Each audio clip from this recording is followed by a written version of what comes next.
All right, gang, so let's preview the top free agents for 2023-24 offseason. It's never, ever too early to do this. No matter how good our team or how bad our team is doing, whether they're going to go to the postseason or not, doesn't matter. It's always fun to do this. Sort of different dynamics, see which players might be headed for our teams. I'm going to do a prediction video, too.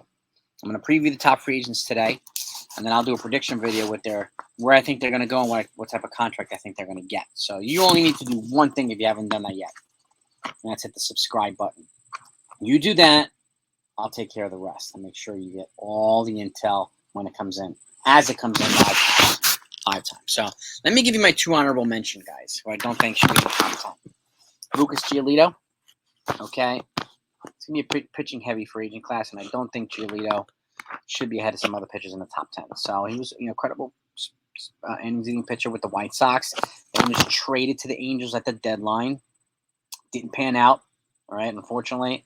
Then he was put on waivers, claimed by the Guardians. Also didn't pan out.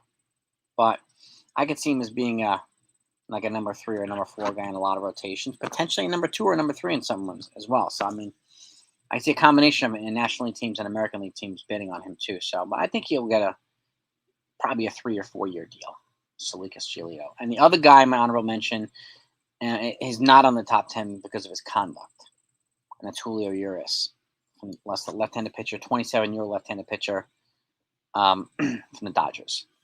Even though he's got about a 2.6 ERA collectively on average for the last 3 seasons, his performance definitely justifies it, but his conduct. He just had his second arrest for domestic violence. That, to me, automatically takes him off top 10 list. And I would even call it a dishonorable mention. But nevertheless, he may have to, I don't know, he may have to get a 1-year deal or serve a suspension. I don't know what's going to happen. Will he be banned from baseball? We have no idea. And it's an ugly situation with him. It's an ugly situation with Juan DeFranco. Like, it's terrible. So, but it is what it is. So those are my honorable mention, guys. Now, let's get to the list. We'll go to 10, okay? This is Jung-hoo Lee from the Korean baseball organization, playing with the Kiwon Heroes. He's a 25-year-old outfielder who draws a lot of comparisons to Ichiro with his ability to put the ball in play from pretty much anywhere. His speed, his defense, his accurate throwing arm, his ability to get on base. It's not the level of Ichiro, but when you draw any kind of comparisons to Ichiro, that's a good thing here too. His team's already said they're going to post him, so I think he's going to have no shortage of suitors. And Yankees being one of them. Yankees should be one of them. I can see the Mariners, I can see the Dodgers, I can see the Padres, I can see other teams. Maybe he'll even be a replacement for Shohei Ohtani should he not go back there. You never know. But he's going to be a highly sought after free agent. Next up is Eduardo Rodriguez. Okay, Eduardo Rodriguez, again, left-handed pitcher, who was with the Red Sox, signed with the Detroit Tigers, a 5-year, $77 million deal. And he's finishing year 2. He's got an opt-out, so he can go back out and cash in if he wants to. And he's been 10-7 this year with a 3.11 ERA, 124 innings pitched, 123 strikeouts. So pretty decent performance. And I could see him cashing in probably for another 5-year deal. I could see it happen. He was making about $15 million. He could make the same, or he could make a little bit more.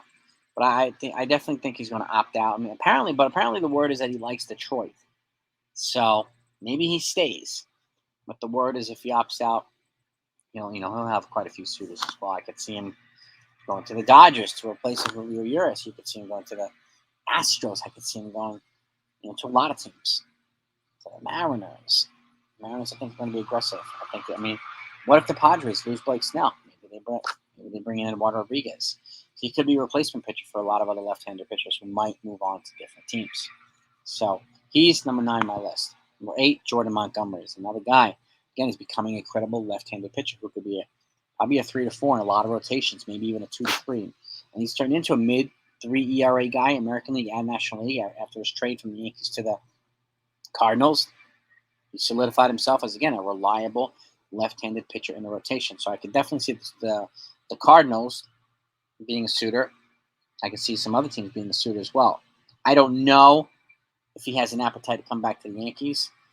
Because apparently he wasn't very happy that they traded him to begin with. So my chances of him signing back with the Yankees are relatively low.